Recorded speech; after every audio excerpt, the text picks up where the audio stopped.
Muy buenos días, hermanos, a todos. Qué bendición poder estar acá. Quería preguntar cuántos han venido con el corazón dispuesto a escuchar palabras del Señor. Amén. Y hay algo que he aprendido a lo largo de mi vida, que cuando Dios habla, uno tiene que hacer caso. Cuando Dios da una orden, uno tiene que obedecer. Y cuando pasó lo de la hermana Noemí, Dios empezó a molestar en mi corazón.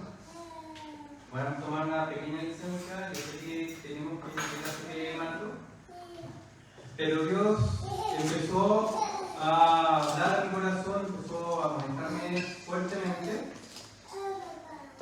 y a recordarme de una palabra que Él quería que compartiera con toda la iglesia. Si bien está dirigida especialmente para ti, hermana Noemí, esto no obstante es para todos. Y lo podemos encontrar en Romanos capítulo 8. Romanos capítulo 8, a partir del versículo 35 al 39. Romanos capítulo 8, versículos 35 al 39, y que viene muy como decimos en el campo, muy extraño por lo que le pasó a nuestra hermana, y que también a veces nos pasa a nosotros cuando experimentamos dificultades que de alguna u otra forma buscan hacernos tambalear en nuestra fe, en lo que nosotros creemos. Y la palabra del Señor dice así, hace una pregunta: ¿quién nos separará del amor de Cristo? ¿Tribulación? ¿O angustia? ¿O persecución? ¿O hambre? ¿O desnudez? ¿O peligro? ¿O espada? Como está escrito: por causa de ti somos muertos todo el tiempo, somos contados como ovejas de matadero. Antes, en todas estas cosas, todo lo que mencioné antes, somos más que vencedores por medio de aquel que nos amó.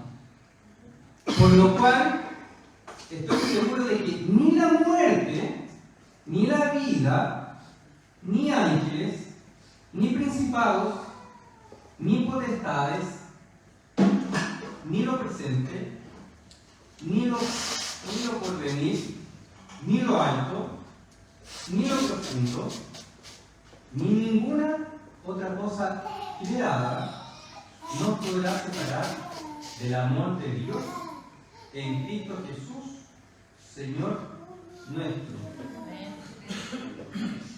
Y recordar dos versículos más del capítulo. Primero, el 31. Otra pregunta más. ¿Qué pues diremos a esto? Si Dios es por nosotros,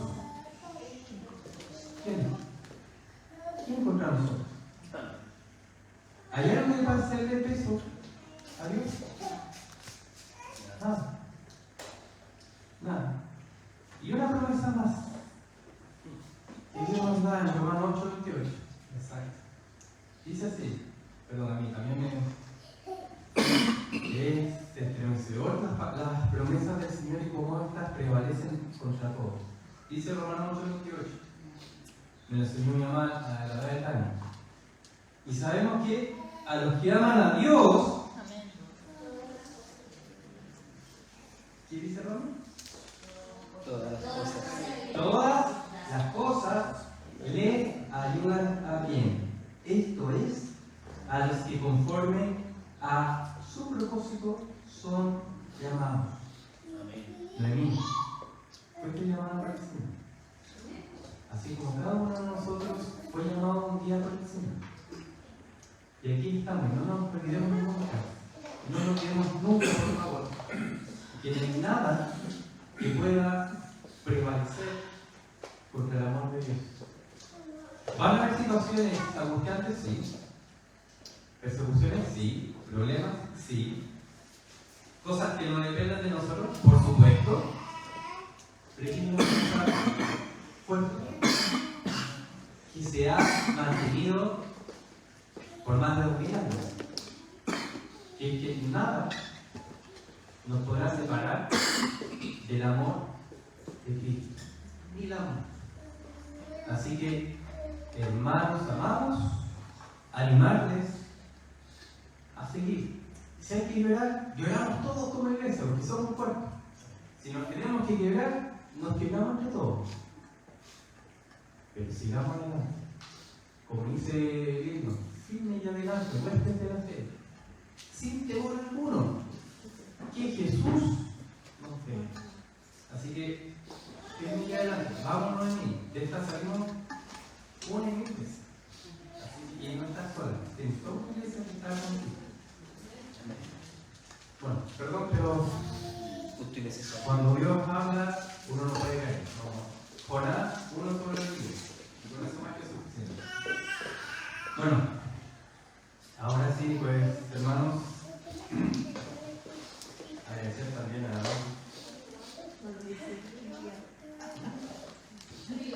gracias, bueno, y vamos ahora sí a la lectura que nos convoca. El sermón de hoy día trae justamente como tema una pregunta que nos hace reflexionar respecto a todas las cosas que ocurren día a día, que se llama el destino del rechazo a Jesús. ¿Qué es lo que pasa cuando nosotros rechazamos a Jesús? Y también, ¿qué promesas hay cuando ocurre lo contrario? Y esto, como bien leía nuestra hermana Ceci, está en Marcos capítulo 11, versículo 27, hasta Marcos capítulo 12, versículo 17. Pero antes de eso, vamos a un momento de oración. Padre amado, bendito Rey, en esta mañana hemos venido ante su presencia, Señor, con el corazón triste, sí, pero sabiendo, Señor, y agradeciendo que a pesar de todo, tú sigues siendo Dios, y es por tu gracia, Señor, que el día de hoy nosotros podemos estar acá. Queremos pedirte, Padre Santo, que tú tomes el control de todas nuestras emociones, Señor, que preparen nuestro espíritu, Señor, que preparen nuestros oídos espirituales, para que podamos no solamente escuchar, sino que atesorar y hacer todo lo que usted quiera hablar a su iglesia el día de hoy, Padre. Y todo esto, Señor, lo pedimos por la sangre del Cordero derramada en la cruz, en el nombre del Señor Jesucristo. Amén. Bueno, si uno presta atención a todo lo que diga nuestra hermana, podríamos partir haciendo como una actitud, haciendo como un ejercicio de reflexión en torno de los fariseos y de todas las personas que de alguna u otra forma estaban rechazando al Señor. Dice, y nos podríamos preguntar, ¿qué cosa tendría que hacer Dios para convencerte de que realmente te ama? ¿Qué más puede hacer para convencerte de que realmente te ama? ¿Si lo dio todo? ¿Si dio a su Hijo para morir por nosotros? Y esto nos hace pensar en por qué entonces los fariseos en su época Y también en la actualidad, muchas personas tienen esta actitud de rechazo. A veces pasa por un tema de orgullo. El no querer aceptar que no tenemos el control de nuestra vida. Por más que planifiquemos, no podemos tener todo bajo control. Siempre hay un margen de error. Siempre hay algo que puede ocurrir y que nosotros no podemos controlar. Y eso, ¿qué denota la actitud de los fariseos en el mal llamado progresismo en la actualidad? El no querer reconocer la total dependencia de Dios. El no querer reconocer que por más que queramos, no podemos controlarlo todo. Y tomemos completo el pasaje y vamos a ir viendo diferentes actitudes o, entre comillas, escenas que nos van a permitir entender cuál es el destino de quien rechaza a Jesús y cuál es la promesa, por otro lado, de quien acepta a Jesús. Primero, la actitud de los fariseos, similar al mundo de hoy. Esta actitud de cuestionar la autoridad de Jesús. Que lo pueden ver, si buscan notar, en Marcos 11, del 27 hasta el 23. Esta actitud donde los fariseos buscaban desacreditar la autoridad de Jesucristo. Y después podemos ver nuevamente un intento que hicieron los fariseos. Nuevamente querían ponerle en aprietos con la cuestión del tributo. Y eso lo podemos ver en Marcos 12, del 13 al 17.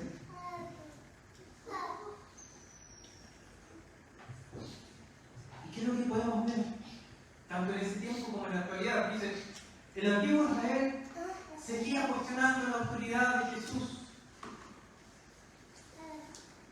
Después, incluso, desde el propio bautismo, que Dios mismo anuncia y se presenta la Trinidad en ese momento, como lo veíamos en Marcos 1, seguía cuestionando la autoridad de Jesucristo. ¿Ya? Y al no querer responder como se debía cuando Jesucristo lo cuestiona respecto del bautismo de Juan, continuaban demostrando su obstinada oposición a los planes de Dios. Y vemos en la actualidad también cómo la sociedad sigue obstinada, cuestionando la autoridad de Jesucristo, buscando sacar a Cristo de los colegios, de las iglesias, de toda influencia de la sociedad civil, buscando sacarlo de todos los espacios. ¿Por qué? Porque hay una obstinación hacia oponerse a los planes del Señor. Fíjense bien, detengamos un poco en el versículo 28, del 11 dice, y le dijeron, ¿con qué autoridad hacen estas cosas? ¿Y quién te dio autoridad para hacer estas cosas? O sea, si no estuvieron en el bautismo de Jesucristo, esta pregunta está de más. Está de más. ¿Con qué autoridad? ¿Con qué autoridad? O sea, son capaces de cuestionar al Hijo de Dios, al Creador. Los líderes deseaban saber qué credenciales podía tener Jesucristo que lo autorizaban a hacer lo que estaba haciendo. ¿Ya? Y si recordamos un par de versículos anteriores, vemos que el día anterior todo lo hizo Jesucristo. fue al templo y vio que estaba convertido en el mercado central, peor que Canicanto, y con justa razón empezó por decir: ¿acaso no sabéis que mi casa es casa de oración? Y arrasó con todo. ¿Ya? Entonces, seguían demandando una explicación. ¿Y por qué? Porque no reconocen la autoridad del Señor. Por eso que persisten estos problemas. Lo mismo que la sociedad actual. ¿Ya? Mientras no se reconozca la autoridad del Señor, puede venir el presidente que quiera. Podemos poner al mejor ministro de Hacienda, al mejor ministro del Interior, al mejor ministro de Salud, al mejor ministro de Vivienda, al mejor ministro de Educación, y no va a pasar nada. Mientras no se reconozca la autoridad del Señor. ¿Y por qué? La razón de esta actuar de los fariseos es porque aman más su reputación y su cuidado que lo que Dios estaba queriendo revelarles a través de su. Y ojo, a veces nosotros también podemos caer en este tipo de actitudes cuando nos preocupamos de el qué dirán. ¿Qué dirán si saben que yo soy calmoso? ¿Qué dirán que saben si yo creo que Jesucristo es el camino, la verdad y la vida? ¿Qué dirán? Da lo mismo, ¿qué dirán? Lo único que debemos preocuparnos es el ¿qué dirá Dios? ¿Y sabes qué es lo que dijo Dios de ti? Te amo tanto que envío a mi Hijo por ti. Y eso es lo que importa, nada más.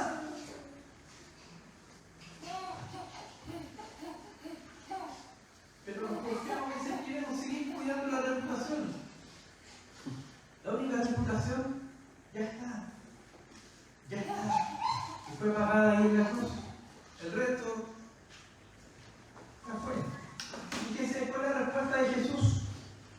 Versículos 29 y 30. Dice: Jesús respondiendo les dijo: os haré yo también una pregunta.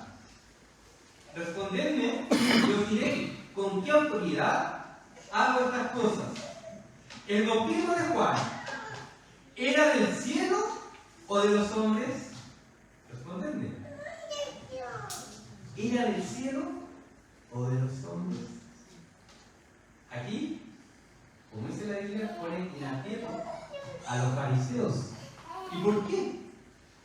Dice: Jesús da a los líderes judíos solamente dos alternativas posibles, sin matices: A o B.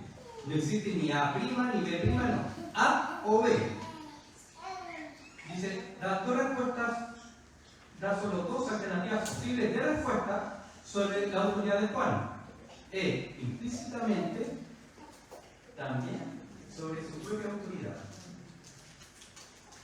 Los estaba desafiando,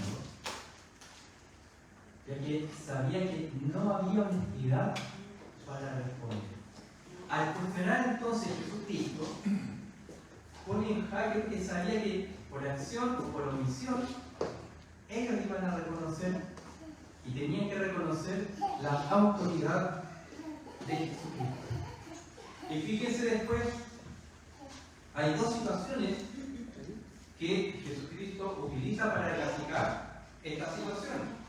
Primero, la parábola de los labradores malvados, que está en el capítulo 12, del 1 al 12, y después la cuestión del tributo, que está en el capítulo 12, del 13 al 17.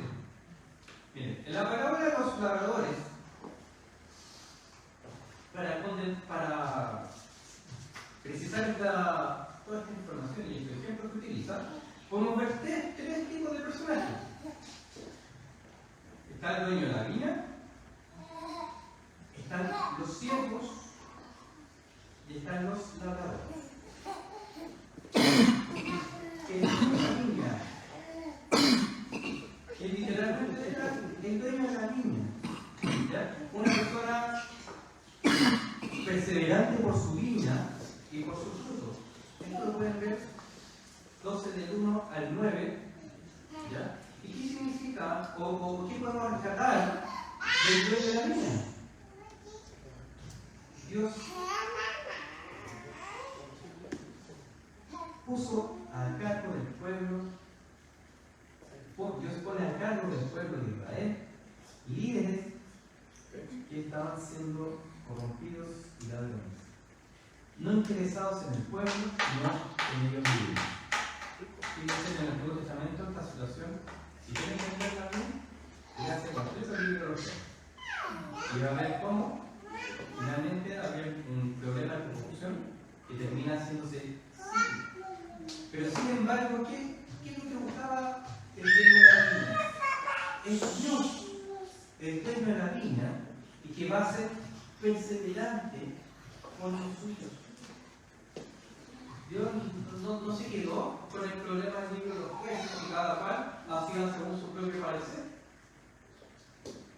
sino que Él en su gran amor y misericordia dice: voy a enviarme. Estaban también los siervos, que los siervos eran los que trabajaban para el dueño de la viña, y que también nosotros estamos representados como los siervos,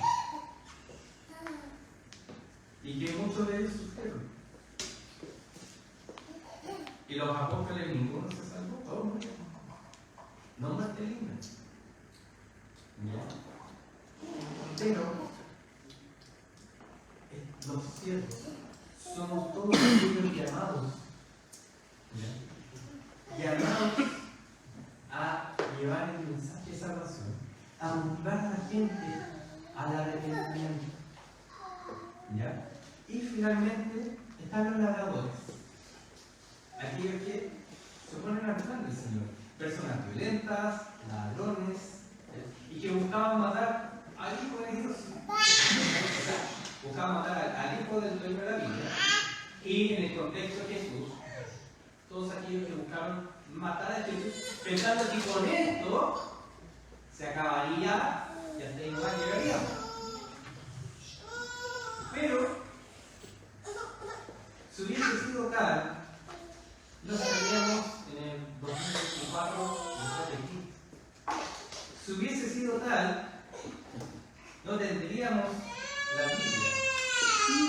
Muy por el contrario. La acción de los labradores no fue suficiente.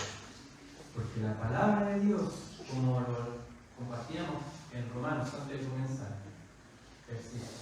Y no hay nada, y definitivamente se nos recuerda que no hay nada que pueda prevalecer contra quién. Entonces, eso es lo que nosotros podemos ver en la parábola de los labradores malvados. En el fondo, resumiéndolo en un gran concepto, cómo muchas veces el mundo va a buscar oponerse a Dios, pero no va a prevalecer. ¿Ya? Y la parábola nos enseña entonces que el antiguo Israel será juzgado por rechazar constantemente el plan de Dios, buscando su beneficio personal en vez de la exaltación de la necesidad. Me parece algo muy contemporáneo. ¿Cómo estamos en medio de la necesidad del primero yo, segundo yo, tercero yo y por cuarto yo? En una primera instancia, la parábola nos hace pensar que los planes de Dios para su viña fracasarán porque incluso matan a su hijo. Sin embargo, cuando Jesús cita el Salmo, que la evidencia que el Antiguo Testamento anuncia que la misma persona desechada será la que está al centro del plan de salvación de Dios. Jesús ya lo había anunciado anteriormente. El Mesías no sería rechazado para siempre. Y a pesar de todo, el Mesías vencerá y el Mesías ya venció. ¿Amén?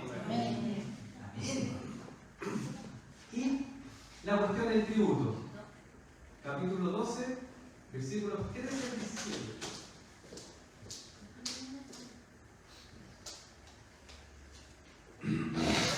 La escena nos muestra a los labradores en la misma escena que en una parábola.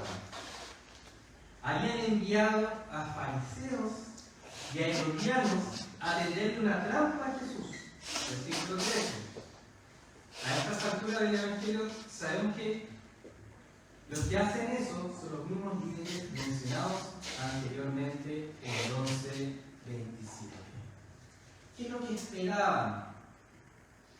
Y a veces es el mismo cuestionamiento que se le hace a los cristianos en el mundo actual. Dice, ellos esperaban que Jesús respondiera algo en contra de César con el fin de hallar una buena razón para acusarlo ante las autoridades.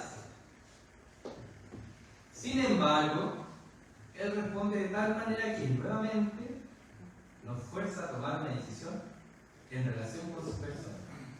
Den a Dios, bueno, den a César lo que es de César y a Dios lo que es de Dios. ¿Qué significa esto? Esta aseveración que Jesucristo hace, y aquí los va a llevar a rendirse ante el Mesías que Dios envió. ¿Ya? Así que en vez de irse con una buena razón para acusar a Jesucristo, se fueron por una razón peor, entre comillas, para alabarlo, para adorarlo. Porque Jesucristo, con esta acción, ¿qué le dice? Sí, a César lo que es del César, es decir, todos debemos someternos a nuestra autoridad civil.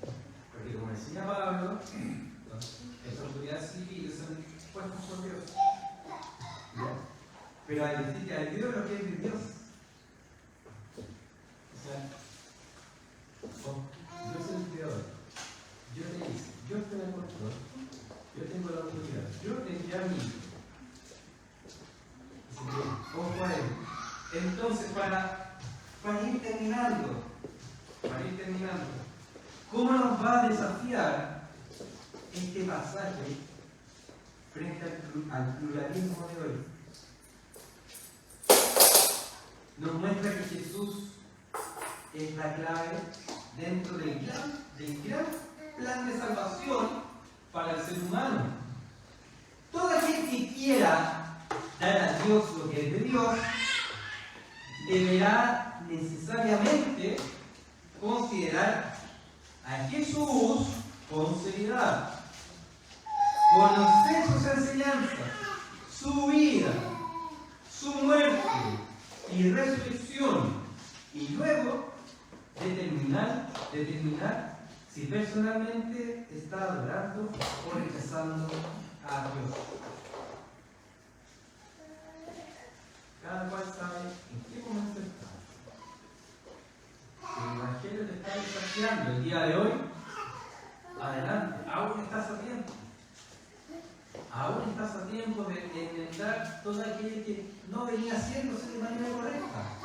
Ahora, ¿por qué? Porque esto es importante. Porque como vimos, rechazar al hijo del dueño de la viña es rechazar al dueño. Si tú rechazas a Jesús, estás rechazando a Dios. Si tú rechazas a Jesús, rechazas al Padre que lo envió a rescatarnos. ¿Y esto por qué se preguntarán ustedes? Esto está en Primera de Juan, capítulo 2, versículo 23. Todo aquel que niega al Hijo, tampoco tiene al Padre. El que confiesa al Hijo, tiene también al Padre. Pero nuevamente, recordad que hay buenas noticias. ¿Hay una respuesta de Dios? Sí. Lo dice primero en Romanos 6:23. Fíjense bien. Porque la paga del pecado es muerte, mas la dádiva de Dios es vida eterna en Jesucristo, en Cristo Jesús, Señor nuestro. Ante la muerte, en Jesucristo, se nos está regalando vida eterna, vida en abundancia. Pero eso después vamos a ver más adelante, en el 8, del 31, como nada podrá prevalecer. No nos olvidemos de esto. Tenemos vida eterna en Cristo Jesús, Señor nuestro. Y un versículo que, si Dios ha estado insistiendo en las últimas predicaciones, es por algo. No solamente para que esté aquí, sino como siempre dice mi esposa, de aquí hasta acá, y si quieres acá, no aquí. Juan 3:16. Porque de tal manera amó Dios al mundo. Porque de tal manera amó Dios al mundo, que ha dado a su Hijo unigénito. Ojo, unigénito. No primogénito, unigénito. Dio todo lo que tenía para que todo aquel que en Él cree no se pierda, mas tenga vida eterna. Sale a nuestro encuentro y nos da vida eterna. Por eso es que es importante no solamente aceptar y reconocer a Jesucristo en nuestras vidas, sino que también vivirlo día a día en todo contexto y recordar que nada nos podrá separar de su amor. Con eso, sigamos adelante. Que Dios bendiga su palabra, hermanos. Vamos a poner el corazón. Padre amado, Cristo Reyes, gracias. Simplemente gracias, Padre Santo, porque no merecemos nada. Pero tu amor es tan grande, Señor, que a pesar de nuestros errores, Señor, a pesar de todo lo mal que hay en esta sociedad, tu plan era que enviara a tu Hijo para encontrarnos y para darnos vida y en abundancia. Gracias porque en nombre de tu Hijo nosotros tenemos la calidad irrevocable e irrenunciable de ser llamados hijos tuyos y de ser dignificados ante tus ojos, Señor. Y gracias, Señor, porque como nos enseñabas el día de hoy, nada podrá prevalecer contra tu amor, Señor. Te rogamos, Padre Santo, que tu amor permita que esta palabra se anide en nuestros corazones y que se nos predique a nosotros mismos todos los días de nuestras vidas, para que nos aferremos de esta promesa de que nada, ni nadie, ni ninguna cosa creada nos podrá separar de tu amor, Señor. Y que también podamos motivar a los demás, de hacerles entender cuál es el problema de rechazar a tu Hijo y de que en tu poder pueden abrir sus corazones y aceptar a tu Hijo Jesús. Y todo esto, Señor, también queremos, este Evangelio que nos ha conmovido, queremos pedirte también, Señor, por cada uno de mis hermanos, tanto los que están acá presentes, como aquellos que nos escucharon a través de las redes sociales, para que tú seas fortaleciendo sus corazones, Señor, para que tú seas fortaleciendo las familias representadas, Señor, y que tu palabra prevalezca siempre y recordando y aumentando sus corazones siempre, Señor. Y todo esto, Señor, lo pedimos en el precioso nombre de tu Hijo Jesucristo, por aquella sangre derramada en la cruz. Amén, Señor. Dios mío, Hermanos, antes de continuar, vamos a preparar nuestra ofrenda.